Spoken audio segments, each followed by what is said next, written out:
and I travel for a living. I've already started. I'm sorry, you didn't get the first half. But the very first thing I travel with is submission, okay? So, submission is when your husband says, I really don't want to work for the rest of my life. What do you say? Like, this is 15 years in. Like, I just married you. I didn't realize this was on the plans. I was thinking babies and house, settling down. He was like, yeah, no, I would rather travel. Now, I come from a military background. Traveling is not a sacrifice for me. I do like to travel. This is not where I surrender, to be honest. So he told me, yeah, this is what we have planned. And I said, well, how are we going to do this? Well, we're going to work backwards, figure out what we need to be content, and then we're going to work towards that. So he's a spreadsheet nerd. So we've got thermometers up in the house of coloring, how far we need to pay off the house, pay off the cars, pay off everything. I would like to represent submission with shoes. So most of the time I go with flip-flops and hiking shoes. That's it. Because all the fancy shoes, I figure if I get to a place and I really need to dress up, it's either going to be flip-flops or I can just hop to a store and everybody has fancy shoes. Most people in life wear flip-flops wherever I travel. So I'm going to pack number 1, submission, and we're going to represent this with shoes. Okay? Number 2, if you have number 2. Freedom. Hebrews 12:1. Therefore, since we are surrounded by such a great cloud of witnesses, let us throw off everything that hinders and the sin that so easily entangles. And let us run with perseverance the race marked out for us. Yeah. So I pack my suitcase and I travel with submission and freedom. Freedom is this backpack. I don't have to worry about a house. I don't have to worry about who's going to take care of my dog, who's going to take care of my lawn. Everything in my life is in this backpack and my husband and my kids. That's it. I don't have to worry about any of the things that come up when you have too much stuff. I was a bit of a minimalist before, but I wasn't this minimalist. And in fact, when we first started traveling, this was probably the size of our first, we went to Vietnam first, and we had a suitcase like that. And we ended up going in the middle. We didn't speak the language, but we knew we were gonna go somewhere great. And so they took us on a canoe type thing, and we had 3 suitcases like that, and they were packed to the brim, they looked like little ticks. But we didn't know that this was just a little overnight thing. We really just didn't know, and we didn't have a place to store our backpacks. So we were the only ones with these huge ticks of suitcases on this boat. Everybody else had a little day bag, and then in the middle of the night, we are now in a field, and we had to schlep those 3 suitcases, and really my husband had to schlep because I don't schlep. So he's sitting there like this, and I'm grabbing kids, and it's in the middle of the night, in the middle of the field. Pardon? It was so muddy. It was so muddy. In Vietnam, I don't know how familiar you guys are with Vietnam, but there are snakes. This is a field. And their snakes are not like our snakes. I mean, we have rattlesnakes, but they have mambas and cobras, right? I'm just sitting there thinking, what are we walking into? It ended up being a great, great adventure. But afterwards, my husband said, no more. And that church ended up getting 2 of our suitcases full of stuff. We barreled it down to underwear and t-shirts, basically. That's it. So I think there's a lot of freedom when you burden yourself away from all the stuff that you have. So my bag, my shoes. So when I go on vacation or when I go traveling, I pack submission, freedom, and number 3. Where's number 3? I have 3. Financial discipline. I pack my financial discipline. Now, Do you want me to read the verse? Yes, please. Sorry. Hebrews 13:5. Keep your lives free from the love of money and be content with what you have, because God has said, never will I leave you, never will I forsake you. Okay. I wrote down how much debt we had at that time, and it's really, really kind of embarrassing, but it's very normal. I'm just going to say most of us, unfortunately, live in a state of debt. It was $250,000 that we had between the brand new house, the student loans, and my husband had a really fancy car that was really cute when we first got married.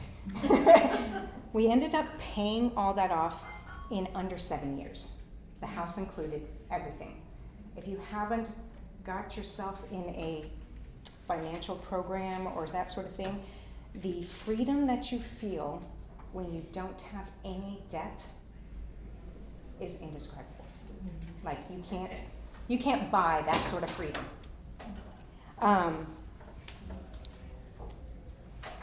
It takes a lot of discipline when you've got family members who want to spend your money for you.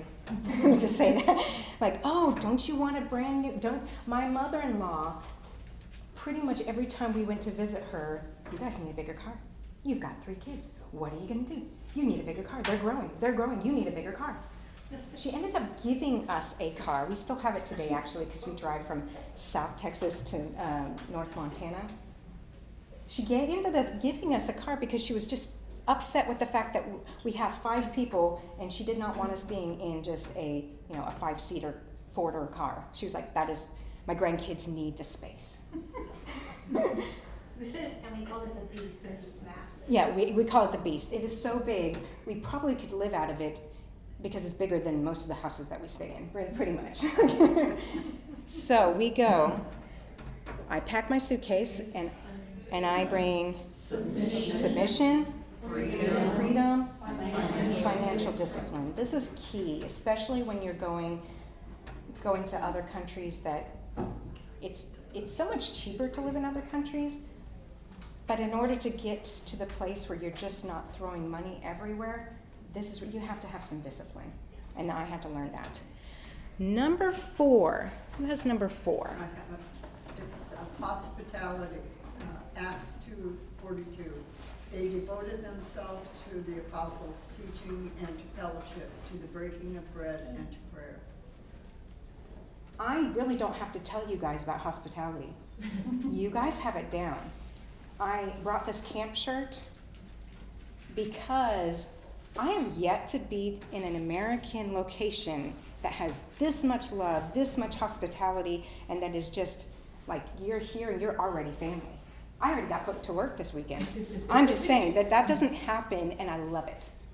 Other churches all over the world, we have been to, most of them are like your family. We have potluck every Sunday, and we stay and fellowship all day Sunday. This is not just small groups that they do. This is in addition to small groups, which you guys already know about, I think. Like this is how you make close-knit churches, and many of the small churches that we've been to are just like that. They have that closeness that only comes from spending time with one another. You got to see, and most, like if we went to Thailand church plays volleyball and soccer. Well, the men mostly play soccer all day. The women sit there and they go to the little stores on the side and they eat like 3rd or 4th lunch. So, and then they complain the whole time like, yeah, we really shouldn't do this, but there's so many little good things in Thailand that they're just like, oh, Jen, you got to try this, you got to try this. So it was really fun. But afterwards, all the women, all the men get together and they're playing volleyball. This also happens in Peru.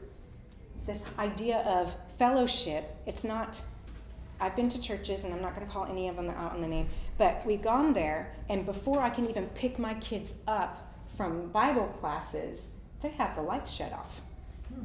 Time to go. And this is Southern hospitality. I'm just going to throw that out there. This is not like New York.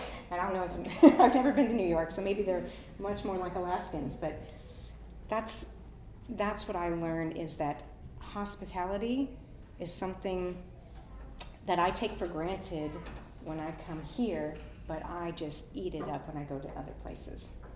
So, number 1, we have Yep. Got my shoes, submission shoes, the freedom. Yep, freedom bag. Financial discipline. I just did this with money. I'm just gonna put that in there. You do need to ready to travel. And what's this one? Hospitality. Next one on the list, number 5. It says respect. Respect. Philippians 2:3-4. Do not, out of selfish ambition or vain conceit, rather in humility, value others above yourself, not looking to yourself and to your own interests, but to each of the other's interests. Yeah, I don't yeah. know what she's doing. So, respect comes in many different forms. Much of the places we travel is Muslim. I wear something like this, more or less it's black, and I do a lot of this. But a head covering shows respect because that's the way I'm going to be able to reach my brothers and sisters that are in Muslim countries, right? Respect in Japan is very different too because it's not being a burden to the next person next to you. So that doesn't mean that, like saying hi, they don't really appreciate you saying hi and getting into a conversation that might be like on the street that is too loud, or you can be 1,000 people in a subway station and close your eyes and you don't think anybody's there. The peace and quiet that the Japanese people love and adore comes from not being in your business, not being what we would consider maybe concerned or just being loud. I don't even know how, but it is quiet there. You can go to parks, and even it's so much to the point that it's kind of hard for me to be there because I'm a social butterfly, and my kids are there, and I'm like, oh, just go play with the other kids. They have 50 games of tag, and like 2 people tag. When I go to a park, I expect to see 1 game of tag with 50 kids. That doesn't happen because even with, and it's not just I'm American, I'm not going to associate with you. It is even within Japanese people, it's more of a I'm not wanting to be a burden to you, and I don't want you to force my games on you, or vice versa. We are playing. I came with these people. We're playing this way. So much so that my kids are playing Don't Touch the Lava, and a little 2-year-old who's still learning the cultural norms comes and helps push them. And so my kids are okay with this, and they're like, oh, no, no, no. And the mom comes and says, no, don't do that. Give them their space. And she's teaching it, and the child never learns this idea of let them have their peace, let them have their space. And so she ends up taking the child home. And which is super sad to me, but I appreciate the fact that she cares enough for me and my people to be like, I don't want my 2-year-old to be a bother to you. They wrap their books in the subway station so that you're not being distracted by their books. Because that's a burden to you, right? If you happen to be, and we can understand this, right? If you happen to be uberly Democrat or uberly Republican and you see a MAGA book, right? That may stir up an emotion in you that you're not ready or don't want to deal with. Or if you're swinging on the fence of some other agenda, maybe you don't want that for your child to see on the outside cover. They are respecting who we are, or they are, that they don't want you to burden you with that. Most of the places that I go are like 100 degrees, and it is very disrespectful not to be wearing long sleeves, pants, and shirt. And as an American, that is probably the hardest. I can wear the head covering. I can be quiet when I need to be quiet. But that 100 degrees in a church that has no air condition, and the fan that's only hitting the elderly, and I'm just sweating. It is because there's a cultural norm that comes through. We don't want to see anything. We want you to be covered up. And that also seems to be the way that it is also on the beaches too, which is very disconcerting because many Westerners go to vacation in a place that's ultra conservative. Mexico is pretty conservative. Philippines, pretty conservative. And when we're here with our fancy swimsuits, or lack thereof, it makes us stick out, and it's not very respectful. So when I go traveling, I bring submission, freedom, Hospitality. Respect. Respect. Respect is super important. Number 6. Example. James 1:22. Be doers of the word, not hearers only. Yeah. So I brought my big girl pants. My big girl pants. Normally I don't travel with jeans, but these were the pants I had. I have to be an example at all times when I'm living a nomadic life, because I'm probably the only Christian in some of these places that people are seeing. I'm also probably one of the only Americans some of these people are seeing. But also when I'm showing my kids and I've been sleep deprived and I'm in a long line, and being Christian is important because I have people who I'm trying to disciple in my life 24/7.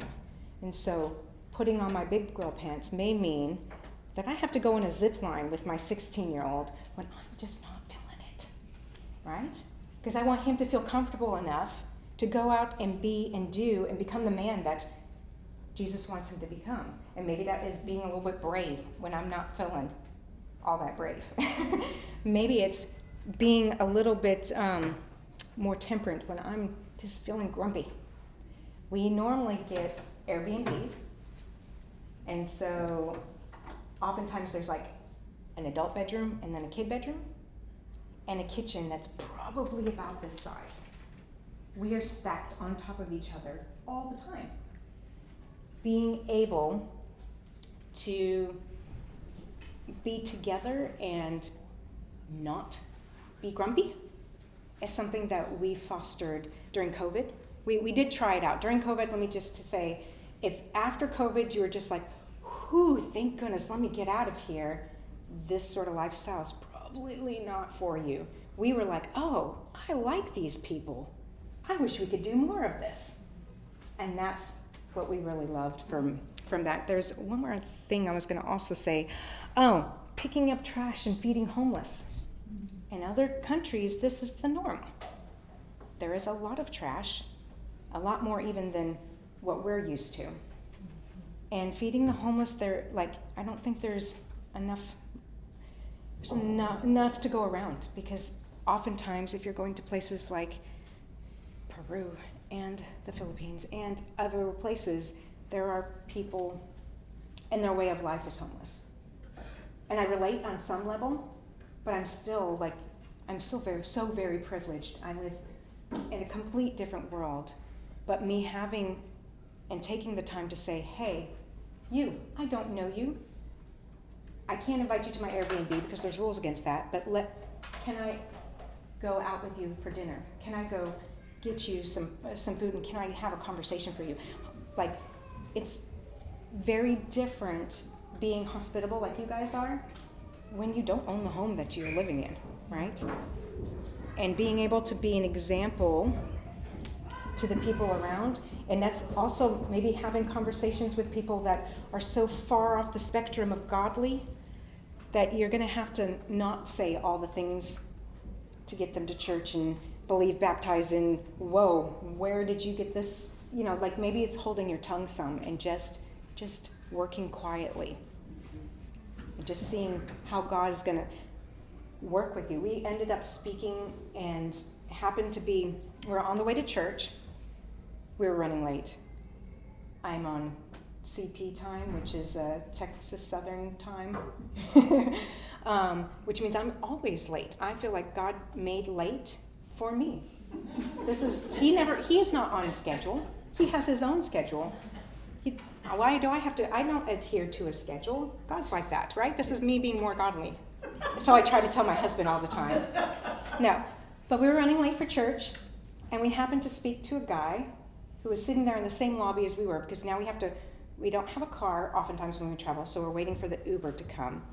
And it just didn't show up. Somehow that happens often. And so he's complete atheist. And I think that God wanted us to be late on purpose. And I tell this to my husband all the time. We had this conversation, and we said, well, we're still going to try to make it to church if you want to come. He's like, no, but I'll be right here when you get back. For the next couple of days, We went, he had a beautiful Airbnb that had a really nice pool and a nice restaurant, and he was like, you come and stay close to us, and you can have these pool passes. And so we're enjoying fellowship with this guy. He now texts my husband to say, I've moved to Germany, and I'm now checking out the church. We didn't know us having fellowship time and talking with him would ever turn into that, right?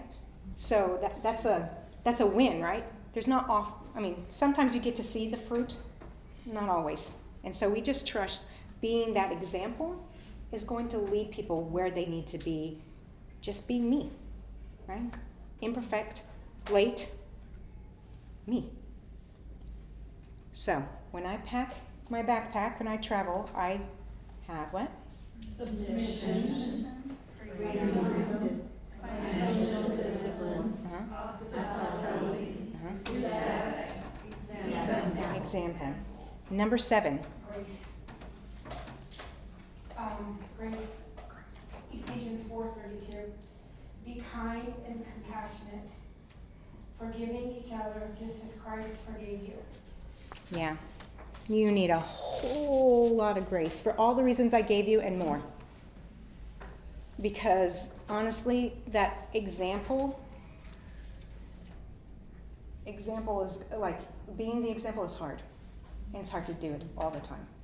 And you're going to mess up. So what I bring to, and I forgot to take this out, but I'm going to bring out my poncho.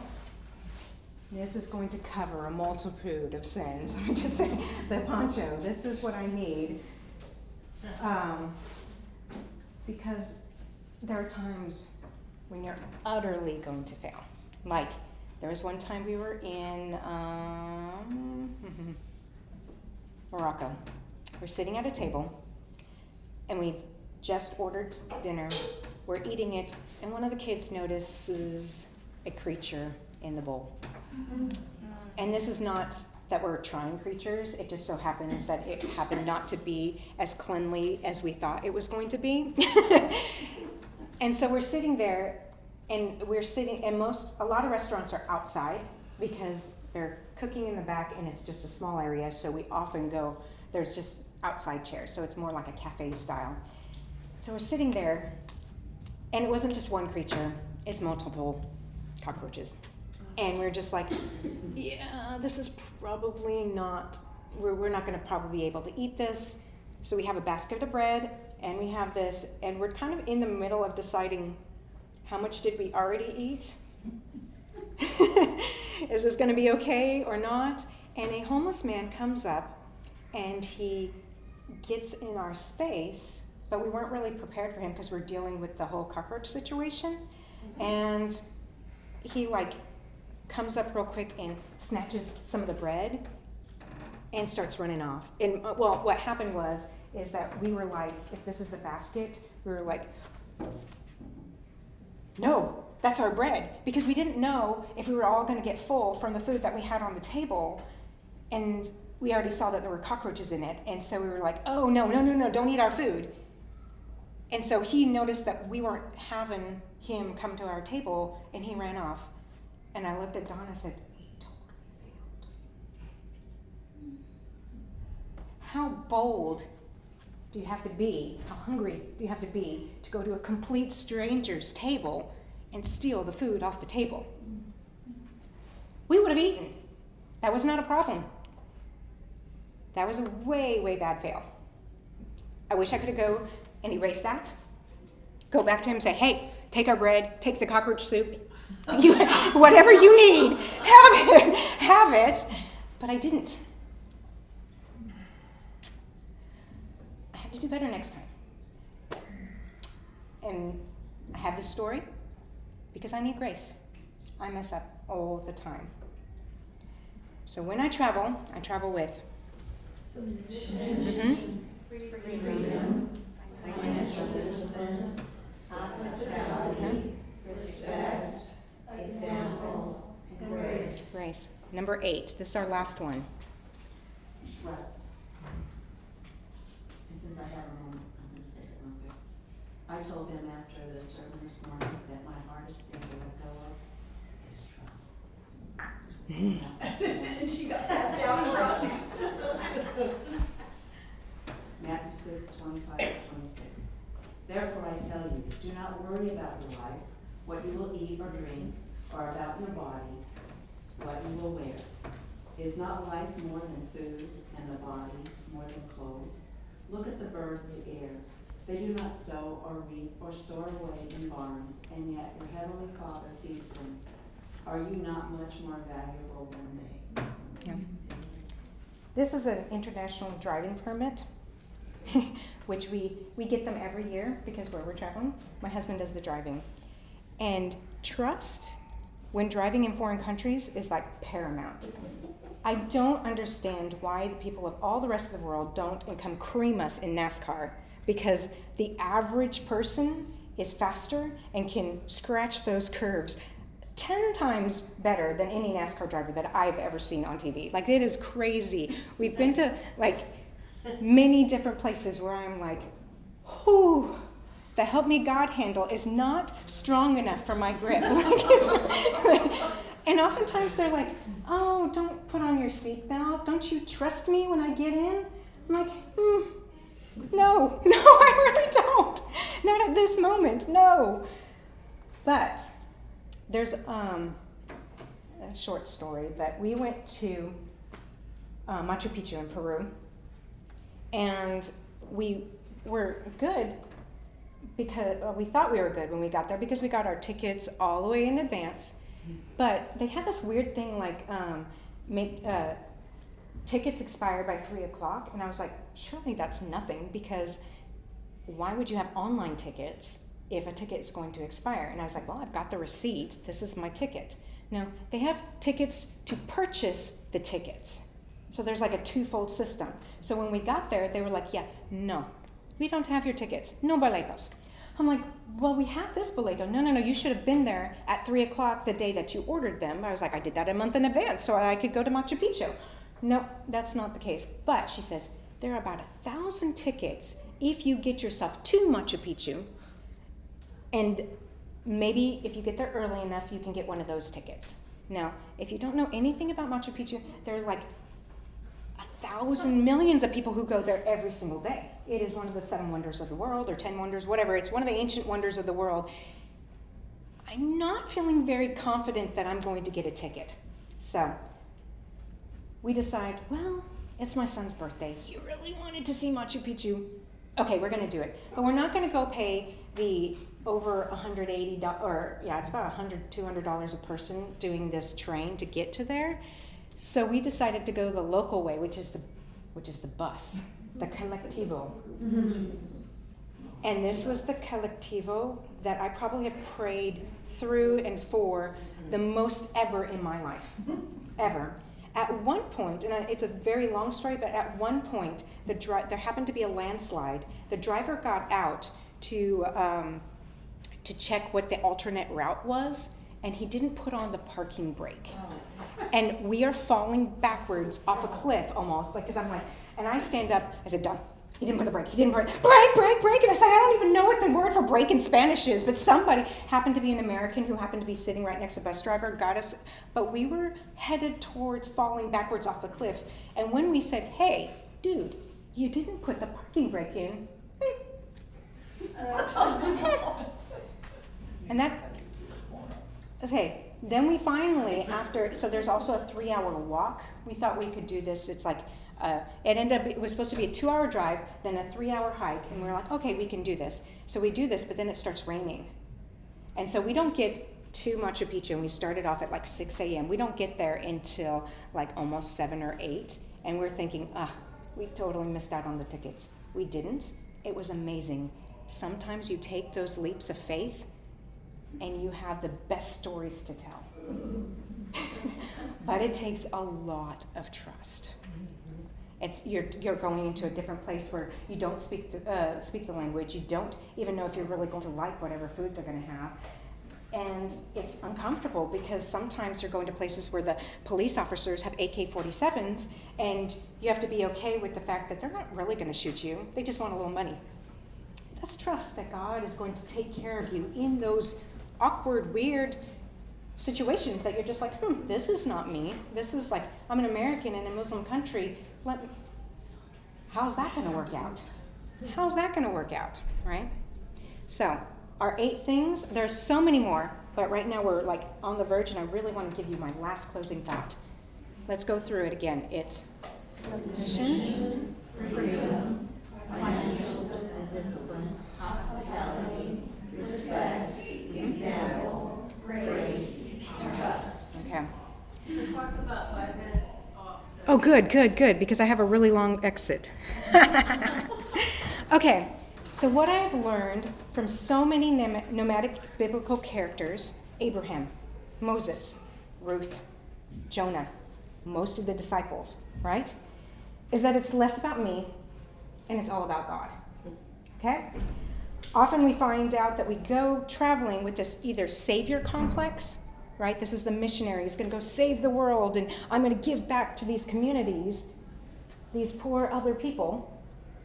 Or we go back and we have this, I call it the consumer or the traveler complex, where you're a tourist on vacation mode, and what can this country give to me? Right? We're on a cruise ship, so we're checking off the list. What food am I going to get? What adventure? You just grab. What am I going to suck from this people that I'm never going to see in a month? Right? But what if the Great Commission is more about getting out of my comfort zone, my control, me being in the driver's seat all the time, and being in a place where God can transform me? All those 8 things are things that God worked on me, not what I brought to other people. I wanted to bring a whole bunch, but this is what God did for me.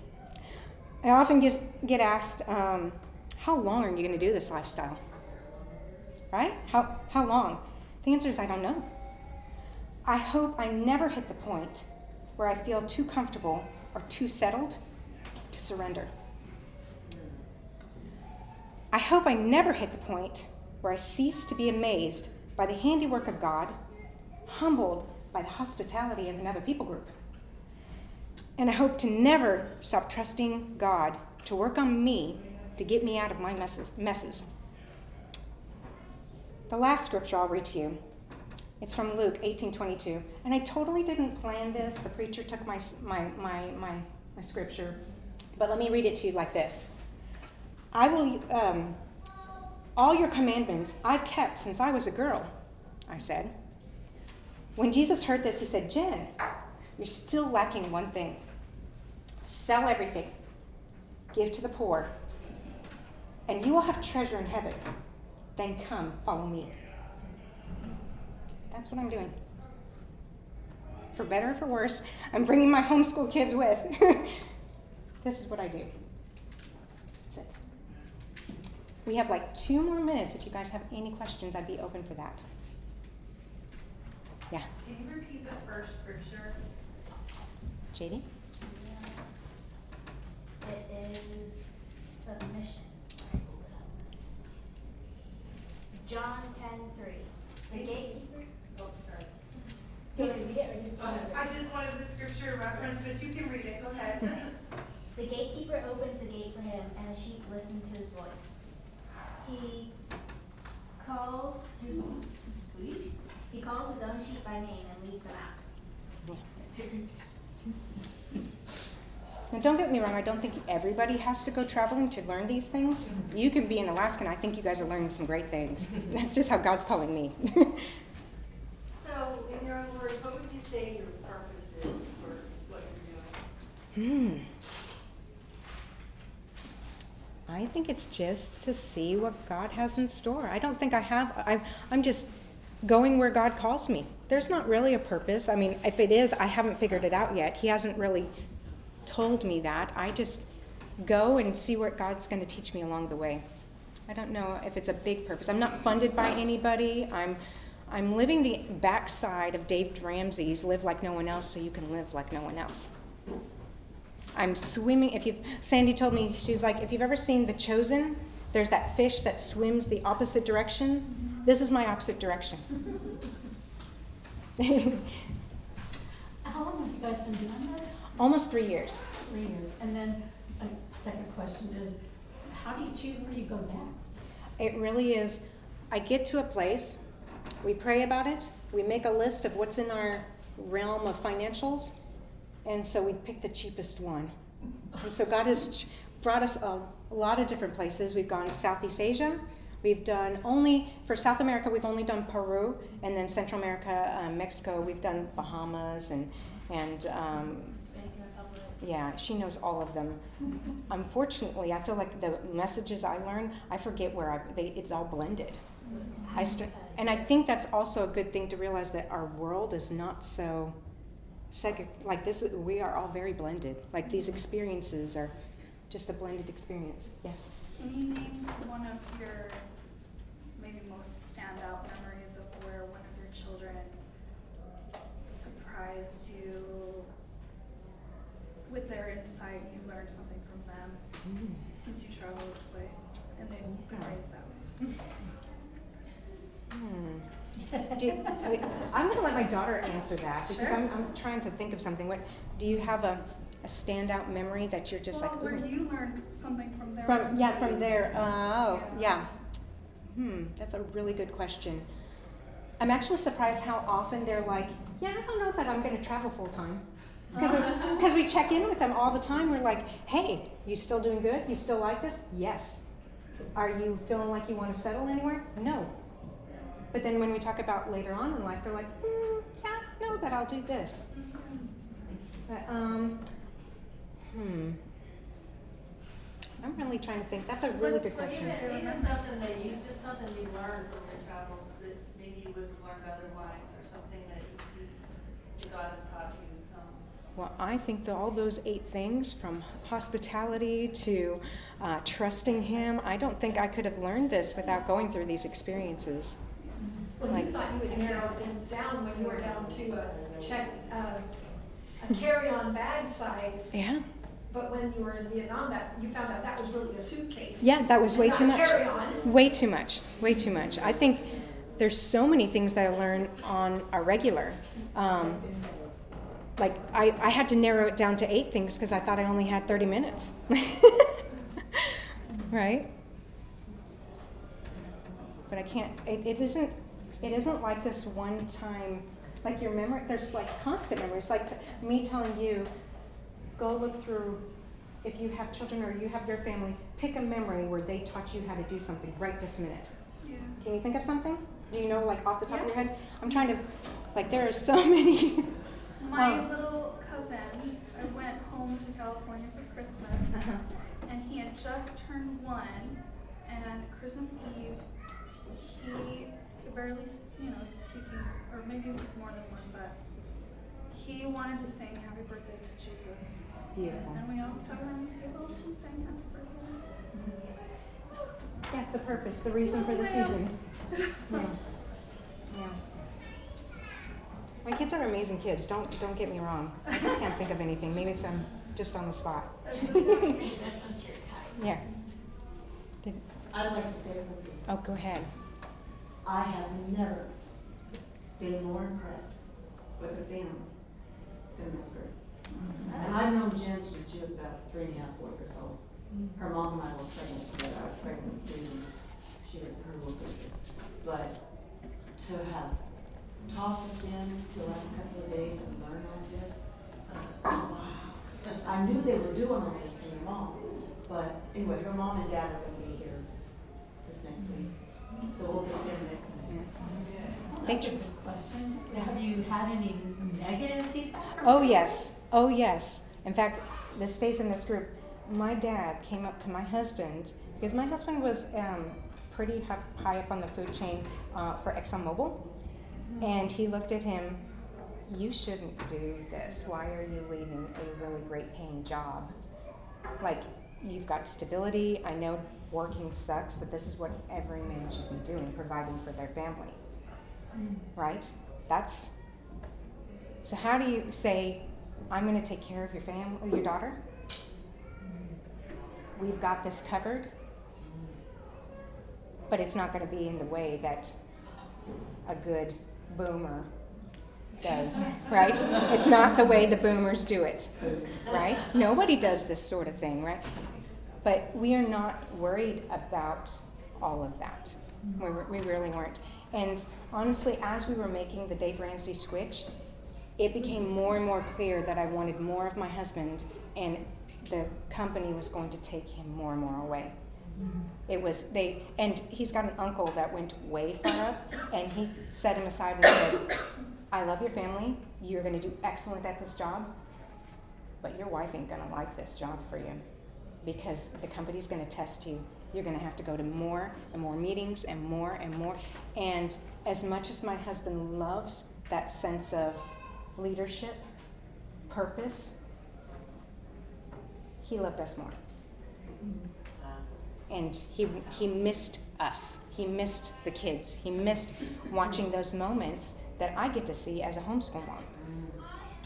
So he does still things now, but this is who he really, I want to say, sacrificed an image, a really strong image for little old us. And I'm humbled by that. Thank you very much. Yeah.